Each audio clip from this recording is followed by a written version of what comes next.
pour la Coupe du Monde 2022 au Qatar, avec l'Islam, bien sûr, la DTN et surtout le président, Fawzi Al-Qja, qui m'a confié la responsabilité de cette équipe nationale des U23, forcément. On a dit pour la Coupe du Monde, donc je répète bien, pour la Coupe du Monde 2022. Donc, pour la Coupe du Monde 2022, l'objectif d'Yana Kanatien, la Coupe d'Afrique, bien sûr, Faddar, U23, et forcément, donc se qualifier pour les Jeux Olympiques, et forcément avoir un objectif élevé, Yann une médaille, Inch'Allah. Donc, le contexte, bien dit la responsabilité, forcément, je m'investis à 100% de Hali Gould. Donc, si je me rappelle bien, au mois de mars 2023, le match contre le Brésil, peut-être déjà il y avait pratiquement, je crois que c'était 7 joueurs olympiques.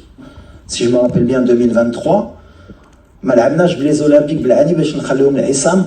pour la Coupe d'Afrique U23. D'ailleurs, on a fait un mauvais mois de juin parce qu'on avait laissé les joueurs de Botola pour finir le championnat et les joueurs olympiques pour se préparer. On a appris, nous, de nos erreurs pour que, justement, au mois de juin, les joueurs olympiques, quand même, ils restent avec l'équipe A. Donc voilà, le processus, il a été clair. Donc je me suis investi. Ce qui m'a dérangé un peu, si on peut aller dans le dérangement, c'est علاش العام اللي فات ملي تلعبت لا كوب دافريك في الدار وكل نهار كنت هنا في السنتر مع عصام وكنت في الستاد وكنت كنهود التيران حتى واحد ما هضر عليها وحتى واحد ما قال علاش وليد وعلاش un an après il y a eu ce souci. Peu importe aujourd'hui, maintenant c'est clarifié.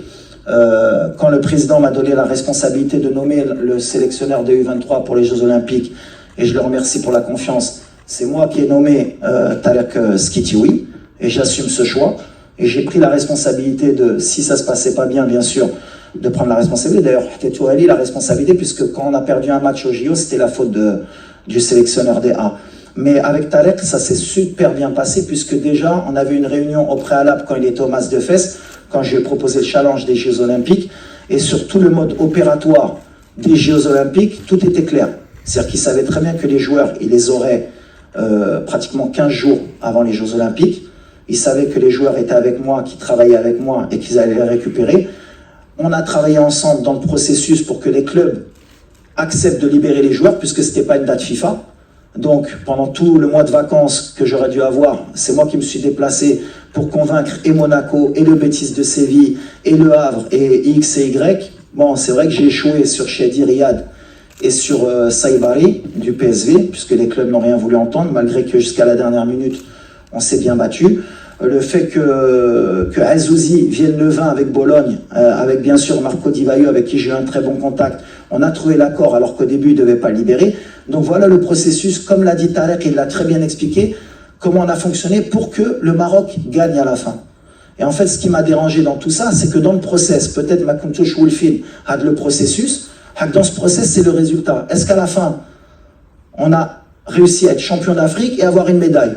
Peu importe le processus, je peux comprendre que pour certains, ils ne sont pas habitués, mais le résultat, il est que je prends 8 participations aux Jeux Olympiques, et depuis 72, le Maroc n'avait jamais passé les poules.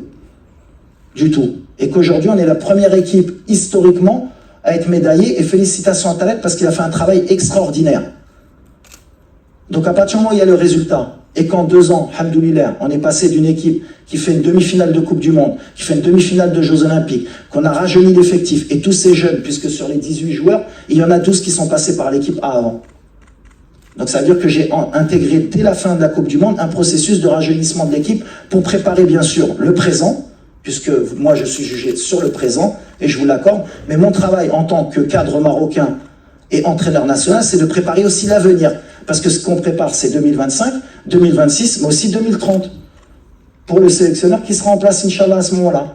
Et pour qu'à chaque fois, il y ait un process fédéral, bien sûr, et initié par le président aussi, qu'on a un process que le Maroc ne fasse pas qu'un coup, une demi-finale de Coupe du Monde, et qu'il n'y ait plus rien derrière. Et dans ce processus, bien sûr, eh bien, il y a des dommages collatéraux. Des fois, bien sûr, on pourrait appeler des formes du moment, mais des fois, par exemple, comme aujourd'hui, Kanaïto Aznou. La dernière fois, c'était Lamkhaddin. Et peut-être que plus tard, on aura encore des jeunes. Le Maghreb, Dima, donc, à la fin, pour terminer, la relation était parfaite entre Tarek. D'ailleurs, pour finir, on a mis à disposition de l'équipe olympique pratiquement tous les moyens de l'équipe A, puisque et le staff technique était présent tout le mois. et le staff médical avec le docteur Bodo était présent, et la réathlétisation, et tout ce qui est organisationnel des A, on l'a mis à disposition de l'équipe olympique pour avoir du succès. Alhamdoulilah, Allah ma khaïbnash, on a ramené la première médaille de l'histoire, et on est très fiers. Il faut féliciter et les joueurs, surtout Tarek et son staff, et bien sûr la fédération et le président d'avoir eu cette ambition et d'avoir mis les moyens à disposition de cette équipe pour que le Maroc, comme l'a dit Tarek et l'a bien expliqué, et c'est ce que j'ai aimé, pour que le Maroc soit gagnant, parce qu'à la fin, bien sûr, هو المغرب هو كل شيء ماشي وليد ماشي شي واحد اخر ماشي شي واحد خصو يكون عنده الحق. On a été beaucoup critiqué pourquoi l'équipe n'a pas pu se préparer plus tôt avec Tarek. Déjà, il faut expliquer, comme ça on va finir, parce qu'il faut bien prendre le temps. Ce n'était pas une date FIFA. Donc, en tant que journaliste, déjà, il faut connaître un peu ce qu'est une date FIFA. Quand il n'y a pas une date FIFA, les clubs ne sont pas dans l'obligation de lâcher les joueurs.